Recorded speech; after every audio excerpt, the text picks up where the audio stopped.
Hi, second graders, it's Mrs. Armstrong. I'm finally going to read The Cool Bean. If you remember, this is the third book. First there was The Bad Seed, then The Good Egg, and now The Cool Bean.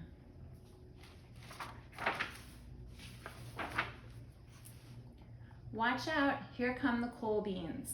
The cool beans. Oh yeah, check out how they move. Look at the way they swagger. Notice their sunglasses, yow.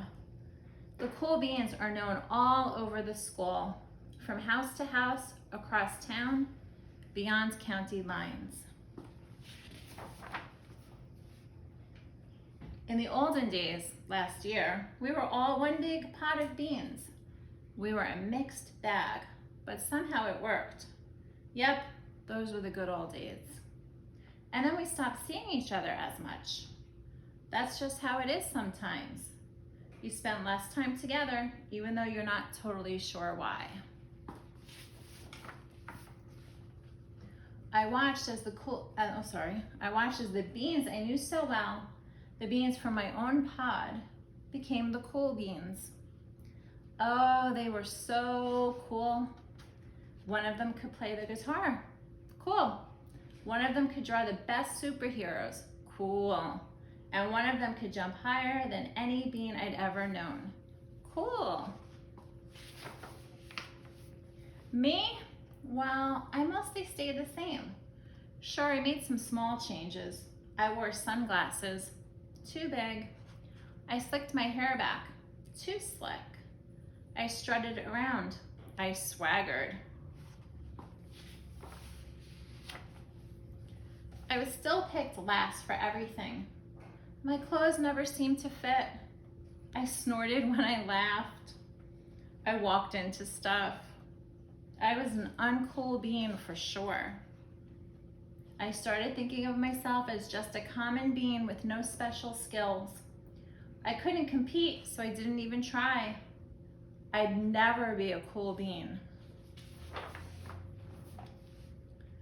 It seemed like there were two types of beans in the world. There were the cool beans and the beans like me.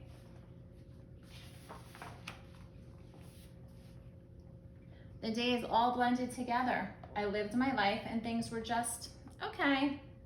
I took tests and ate lunches and mostly kept to myself. The cool beans continued being cool. I mean, sure, I missed them a bit, but it's not like I was going to say anything. I felt like all that coolness had gotten in the way of our friendship. And that's how it went, until one day, I was in the cafeteria. I dropped my lunch on my loafers. Oh no, not again. Seems I'm a little clumsy. But then something sort of miraculous happens.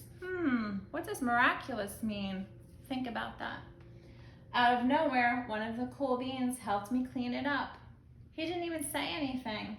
He just gave me a nod. That was it. Later, I was out on the playground. I tripped and scraped my knee and maybe cried a little bit, and everybody saw it. Another one of the cool beans came to my side, and without a word, he dusted me off. That afternoon, I was sitting in class. I wasn't really paying attention. I didn't notice, but our teacher had called on me. Everybody stared. I sat there in silence. Nobody said anything. And then everybody just laughed at me.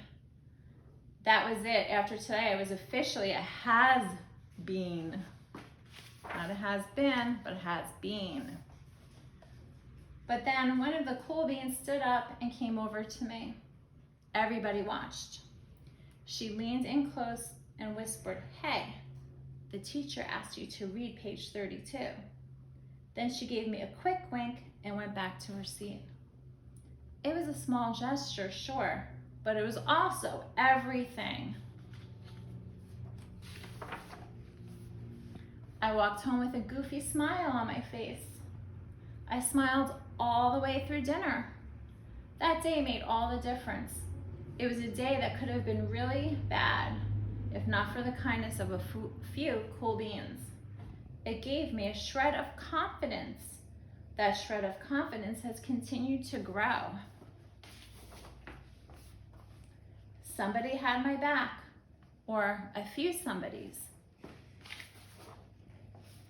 After that, I started hanging out with the cool beans again. Wow. Oh, no. How have you been? I can't see it. Get it? How have you been? Not all the time, but sometimes. At lunch, after school, even on the weekends. Throughout all of this, I realized that it's not about how you look or any of that other silly stuff. It's about a wink or a nod or a smile at just the right moment. It's about dusting somebody off, helping them up again, and pointing them in the right direction. You need a hand? Yes, please. Now that's cool. So my readers, we learned and studied why authors write books. What do you think the author was trying to teach here? What is the lesson? Share in the comments. Bye.